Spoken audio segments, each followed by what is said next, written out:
Hello दोस्तों, आप सभी का दिल से स्वागत है हमारे यूट्यूब चैनल थिंक साइड पर, जहां से सोच बदलने की शुरुआत होती है। जैसा कि आप सभी जानते हैं, हम लाते हैं हिंदी साहित्य की उन कहानियों का संग्रह जो सिर्फ सुनाई नहीं जाती, महसूस की जाती है। तो चलिए शुरू करते हैं आज की कहानी, जिसका शीर्षक है दुनिया का सबसे अनमोल रत्न, जिसके लेखक है प्रेमचंद्र। इस कहानी का मुख्य उद्देश्य यह दिखाना है कि सच्चे प्रेम और बलिदान का वास्तविक रूप क्या है। कहानी में दिल फिगार नाम का एक व्यक्ति अपनी प्रेमिका दिल फरेब की दुनिया की सबसे अनमोल चीज लाने का वादा करता है। वह कई कीमती चीजें लाता है, लेकिन दिल फरेब उन्हें स्वीकार नहीं करती। अंत में वह उसे एक सैनिक के खून का आखिरी कतरा दिखाता है, जो देश के लिए शहीद हो गया है, और फिर दिल फरेब उसे दुनिया का सबसे अनमोल रत्न मानती है। तो आइए चलिए शुरू करते हैं आज की कहानी। दिल फिगार एक कटीले पेड़ के नीचे दामन चाक किए बैठा हुआ खून के आंसू बहा रहा था। वह सौंदर्य की देवी यानी मलका दिल फरेब का सच्चा और जान देने वाला प्रेमी था। उन प्रेमियों में नहीं जो इत्र फूलेल में बस कर और शानदार कपड़ों से सजकर आशिक के वेश में माशूकियत का दम भरते हैं, बल्कि उन सीधे साधे भोले भाले फिदाइयों में जो जंगल और पहाड़ों से सर टकराते हैं और फरियाद मचाते फिरते हैं। दिल फरेब ने उसे कहा था कि अगर तू मेरा सच्चा प्रेमी है तो जा और दुनिया की सबसे अनमोल चीज लेकर मेरे दरबार में आ, तब मैं तुझे अपनी गुलामी में कबूल करूंगी। अगर तुझे वह चीज न मिले तो खबरदार इधर रुख ना करना, वरना सूली पर खिंचवा दूंगी। दिलफिकार को अपनी भावनाओं के प्रदर्शन का, सिकवे शिकायत का, प्रेमिका की सौंदर्य दर्शन का तनिक भी अवसर न दिया गया। फरेब ने जो ही यह फैसला सुनाया, उसके चौबदारों ने गरीब दिलफिकार को धक्के देकर बाहर निकाल दिया। और आज 3 दिन से यह आफत का मारा आदमी उस कटीले पेड़ के नीचे उसी भयानक मैदान में बैठा हुआ सोच रहा है कि क्या करूं। दुनिया की सबसे अनमोल चीज मुझको मिलेगी? नामुमकिन। और वह है क्या? कारू का खजाना, अबे हयात, खुसरो का ताज, जामे जम, तख्ते ताउस, पर्वते की दौलत? नहीं, यह चीजें हरगिज नहीं। दुनिया में जरूर इनसे भी महंगी, इनसे भी अनमोल चीजें मौजूद है, मगर वह क्या है, कहाँ है, कैसे मिलेंगी, या खुदा मेरी मुश्किल क्यों आकर आसान होगी। दिलफिकर इन्हीं ख्यालों में चक्कर खा रहा था और अक्ल कुछ काम न करती थी। मुनीर शामी को हातिम सा मददगार मिल गया। एक काश कोई मेरी मददगार हो जाता, एक काश मुझे भी उस चीज का जो दुनिया की सबसे बेशकीमती चीजें नाम बतला दिया जाता। भला से वह चीज हाथ ना आती, मगर मुझे इतना तो मालूम हो जाता कि वह किस किस्म की चीज है। मैं घड़े बराबर मोती की खोज में जा सकता हूँ। मैं समुद्र का गीत, पत्थर का दिल, मौत की आवाज, इनसे भी ज्यादा बेनिशान चीजों की तलाश में कमर कस सकता हूँ। मगर दुनिया की सबसे अनमोल चीज, यह मेरी कल्पना की उड़ान से बहुत ऊपर है। आसमान पर तारे निकल आए थे। दिलफिकार यकायक खुदा का नाम लेकर उठा और एक तरफ को चल खड़ा हुआ। भूखा प्यासा, नंगे बदन, थकान से चूर, वह बरसों वीरान और आबादियों की खाक छानता फिरा। तलवे कांटों से छलनी हो गए, शरीर में हड्डियां ही हड्डियां दिखने लगी। मगर वह चीज जो दुनिया की सबसे बेशकीमती चीज थी, न मिली, और उसका कुछ निशान मिला। एक रोज वह भूल भटकता एक मैदान में जा निकला, जहाँ हजारों आदमी गोल बांधे खड़े थे। बीच में कई अमामे और चोगे वाले दड़ियल काजी अफसरी सान से बैठे हुए आपस आपस में कुछ सलाह मशविरा कर रहे थे। और इस जमात से जरा दूर पर एक सुली खड़ी थी। दिलफिकार कुछ तो कमजोरी की वजह से कुछ यहाँ की कैफियत देखने के इरादे से ठिठक गया। क्या देखता है कि कई लोग नंगी तलवारें लिए कैदी को, जिसके हाथ में पैर में जंजीरें थी, पकड़ चले आ रहे हैं। सुली के पास पहुंच कर सब सिपाही रुक गए और कैदी की हथकड़ियां, बीड़ियां सब उतार दी गई। इस अभागे आदमी का दामन सैकड़ों बेगुनाहों के खून के छींटों से रंगीन था, और उसका दिल नेकी का ख्याल और रहम की आवाज से जरा भी परिचित ना था। उसे काला चोर कहते थे। सिपाहियों ने उसकी सूली के तख्ते पर खड़ा कर दिया। सिपाहियों ने उसे सूली के तख्ते पर खड़ा कर दिया। मौत की फांसी उसकी गर्दन में डाल दी, और जल्लादों ने तख्ता खींचने का इरादा किया कि वह अभागा मुजरिम चीख कर बोला, खुदा के वास्ते मुझे एक पल के लिए फांसी से उतार दो, ताकि मैं अपने दिल की आखिरी आरज़ू निकाल लूं। यह सुनते ही चारों तरफ सन्नाटा छा गया। लोग अचंभे में आकर ताकने लगे। काजियों ने एक मरने वाले आदमी की अंतिम याचना को रद्द करना उचित न समझा और बदनसीब पापी काला चोर जरा देर के लिए फांसी से उतार लिया गया। इस भीड़ में एक खूबसूरत भोला भाला लड़का एक छड़ी पर सवार होकर अपने पैरों पर उछल उछल फर्जी घोड़ा दौड़ा रहा था और अपनी सादगी की दुनिया में ऐसा मग्न था जैसे वह इस वक्त सचमुच किसी अरबी घोड़े का सहसवार है। उसका चेहरा उस सच्ची खुशी से कमल की तरह खिला हुआ था जो चंद दिनों के लिए बचपन में ही हासिल होती है और जिसकी याद हमको मरते दम तक नहीं भूलती। उसका दिल अभी तक पाप की गर्द और धूल से अछूता था और मासूमियत उसे अपनी गोद में खिला रही थी। बदनसीब काला चोर फांसी से उतरा, हजारों आंखें उस पर गड़ी हुई थी। वह उस लड़के के पास आया और उसे गोद में उठाकर प्यार करने लगा। उसे इस वक्त वह जमाना याद आया जब वह खुद ऐसा ही भोला भाला, ऐसा ही खुश व खुर्रम और दुनिया की गंदगियों से ऐसा ही पाक साफ था। माँ गोदियों में खिलाती थी, बाप बलाए लेता था और सारा कुनबा जान न्योछावर करता था। आह, काले चोर के दिल पर इस वक्त बीते हुए दिनों की याद का इतना असर हुआ कि उसने उसकी आंखों से जिन्होंने दम तोड़ती हुई लाशों को तड़पते देखा और न झपकी। आंसू का एक कतरा टपक गया। दिल फिगार ने लपक कर अनमोल मोती को हाथ में लिया और उसके दिल ने कहा, बेशक यह दुनिया का सबसे अनमोल चीज है, बट जिस पर तख्ते ताउज और जामिज़म और आबे हयात और जरे परवेज सब न्योछावर है। इस ख्याल से खुश होता कामयाबी की उम्मीद में सरमस्त दिलफिगर अपनी माशूका दिल फरीब के शहर मीनो सवाद को चला। मगर ज्यो ज्यो मंजिलें तय होती जाती उसका दिल बैठा जाता कि कहीं उस चीज की जिसे मैं दुनिया की सबसे बेशकीमती चीज समझता हूँ, दिल फरीब की आंखों में कद्र न हुई तो मैं फांसी पर चढ़ा दिया जाऊंगा और इस दुनिया से नामुराद जाऊंगा।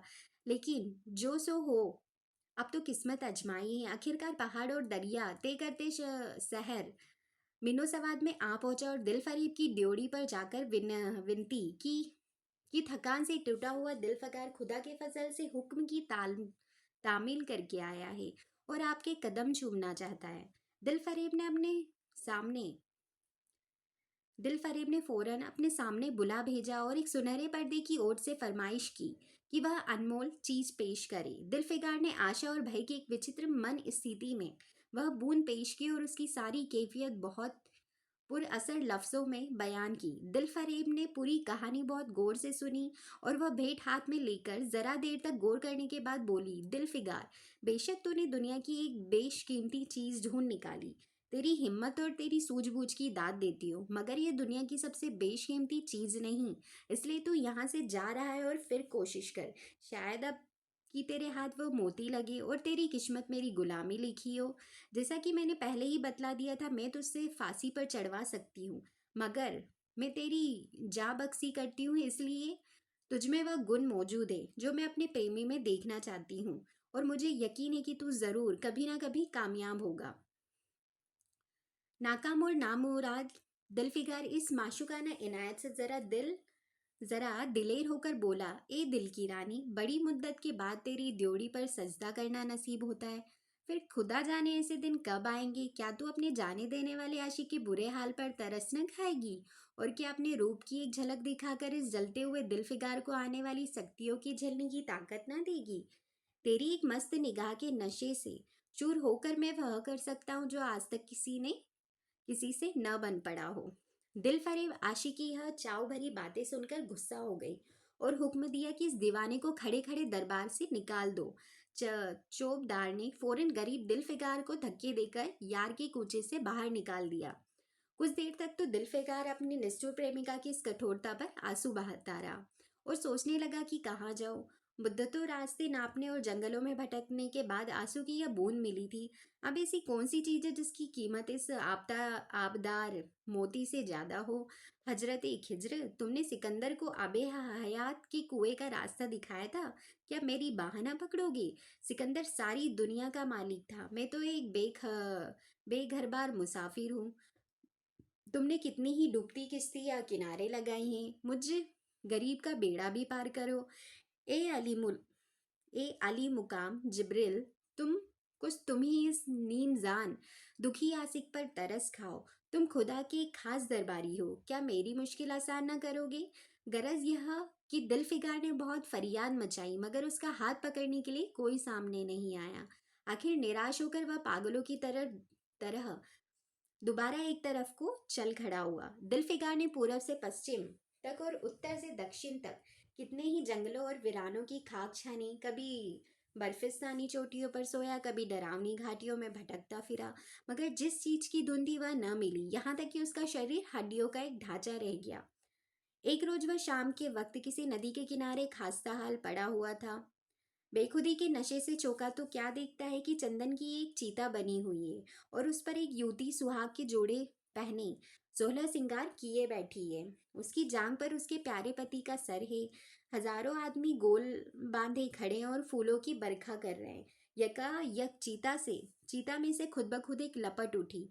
सती का चेहरा उस वक्त एक पवित्र भाव से आलोकित हो रहा था। चिता की पवित्र लपटें उसके गले से लिपट गई और दम में वह फूल सा शरीर का राख ढेर हो गया। फूल सा शरीर राख का ढेर हो गया। प्रेमिका ने अपने प्रेमी पर न्योछावर कर दिया और दो प्रेमियों के सच्चे पवित्र अमर प्रेम की अंतिम लीला आंख से ओझल हो गई। जब सब लोग अपने घरों को लौटे तो दिलफिगार चुपके से उठा और अपने दामन करते में यह राख का ढेर समेट लिया और इस मुट्ठी भर राख को दुनिया की सबसे अनमोल चीज समझता हुआ सफलता के नशे में चूर यार की कुचे की तरह चला। अब ज्यो ज्यो अपनी मंजिल के करीब आता था, उसकी हिम्मतें बढ़ती जाती थी। कोई उसके दिल में बैठा हुआ कह रहा था, अब की तेरी जीत है। और इस ख्याल ने उसके दिल को जो जो सपने देखा है उनकी चर्चा व्यर्थ है। आखिरकार वह शहर मीनो सवाद में दाखिल हुआ और दिल फरीब की ऊंची ड्योढ़ी पर जाकर खबर दी कि दिलफिगार सुर्खरू होकर लौटा है और हुजूर के सामने आना चाहता है। दिल फरीब ने जाबाज आशिक को फौरन दरबार में बुलाया और उस चीज के लिए जो दुनिया की सबसे बेशकीमती चीज है हाथ फैला दिया। दिलफिगार ने हिम्मत करके उसकी चांदी जैसी कलाई को चूम लिया और मुट्ठी भर राग को उसकी हथेली में रखकर सारी कैफियत दिल को पिघला देने वाले लफ्जों में कह सुनाई और सुंदर प्रेमिका के होठों से अपनी किस्मत का मुबारक फैसला सुनने के लिए इंतजार करने लगा। दिल फरेब ने उस मुट्ठी भर राख को आंखों से लगा लिया और कुछ देर तक विचारों के सागर में डूबे रहने के बाद बोली, ए जान निछावर करने वाले आशिक दिल फिगार, बेशक यह राख जो तू लाया है जिसमें लोहे को सोना कर देने की सिफत है, दुनिया की एक बहुत बेशकीमती चीज है। और मैं सच्चे दिल से तेरी एहसानमंदी हूँ कि तूने ऐसी अनमोल भेंट मुझे दी। मगर दुनिया में इससे भी ज्यादा अनमोल कोई चीज है? जा उसे तलाश कर और तब मेरे पास आ। मैं तहे दिल से दुआ करती हूँ कि खुदा तुझे कामयाब करे। यह कहकर वह सुनहरे पर्दे से बाहर आई और माशुकाना अदा से अपने रूप का जलवा दिखाकर फिर नजरों से ओझल हो गई। एक बिजली थी कि कौंधी और फिर बादलों के पर्दे में छिप गई। अभी दिलफिगार की होश आवाज ठिकाने पर न आने पाए थे कि चौबदार ने मुलायमियत से उसका हाथ पकड़कर यार के कूचे से उसको निकाल दिया और फिर तीसरी बार वह प्रेम का पुजारी निराशा के अथाह समुंदर में गोता खाने लगा। दिलफिगार का हियाव छूट गया। उसे यकीन हो गया कि मैं दुनिया की इस तरह नाशाद और नामुराद मर जाने के लिए पैदा किया गया था और अब इसके सिवा कोई चारा नहीं कि किसी पहाड़ पर चढ़कर नीचे कूद पड़ूं ताकि माशूक की जुल्मों की फरियाद करने के लिए एक हड्डी भी बाकी न रहे। वह दीवाने की तरह उठा और गिरता पड़ता एक गगनचुंबी पहाड़ की चोटी पर जा पहुंचा। किसी और समय वह ऐसे ऊंचे पहाड़ पर चढ़ने का साहस न कर सकता था, मगर इस वक्त जान देने के जोश में वह पहाड़ एक मामूली टेकरी से ज्यादा ऊंचा न नजर आया। करीब था कि वह नीचे कूद पड़े कि हरे हरे कपड़े पहने हुए हरा अमामा बांधे एक बुजुर्ग एक हाथ में तस्बीह और दूसरे हाथ में लाठी लिए बरामद हुए और हिम्मत बढ़ाने वाले स्वर में बोले, दिलफिगार नादान दिलफिगार, यह क्या बुर्जदिला जैसी हरकत है? तू मोहब्बत का दावा करता है और तुझे इतनी भी खबर नहीं कि मजबूत इरादा मोहब्बत के रास्ते की पहली मंजिल है। मर्द बन और यो हिम्मत ना हार। पूरब की तरफ एक देश है जिसका नाम हिंदुस्तान है, वहां जा और तेरी आरजू पूरी होगी। यह कहकर हजरत खिज्र गायब हो गया। दिलफिगार ने शुक्रिया की नमाज अदा की और ताजा जोश और अलौकिक सहायता का सहारा पाकर खुश पहाड़ से उतरा और हिंदुस्तान की तरफ चल पड़ा। मुद्दतों तक कांटों से भरे जंगलों, आग बरसाने वाले रेगिस्तान, कठिन घाटियों और अलंघी पर्वतों को तय करने के बाद दिलफिकार हिंद की पाक सरजमीन में दाखिल हुआ और एक ठंडे पानी के सोते में सफर की तकलीफें धोकर थकान के मारे नदी के किनारे लेट गया। शाम होते होते वह एक चटियल मैदान में पहुंचा जहां बेशुमार अधमरी और बेजान लाशें बिना कफन के पड़ी हुई थी। चली कौवे और वहशी दरिंदे मरे चील कौवे और वहशी दरिंदे मरे पड़े हुए थे और सारा मैदान खून से लाल हो रहा था। यह डरावना दृश्य देखते ही दिलफिकार का जी दहल गया। या खुदा, किस मुसीबत में जान फंसी। मरने वालों का कराहना, सिसकना और एड़िया रगड़ कर जान देना, दरिंदों का हड्डियों को नोचना और गोश्त के लोथड़ों को लेकर भागना, ऐसा होलनाक सीन दिलफिकार ने कभी ना देखा था। यकायक उसे ख्याल आया, यह लड़ाई का मैदान है और यह लाशें सुरमा सिपाहियों की है। इतने में करीब से कराहने की आवाज आई।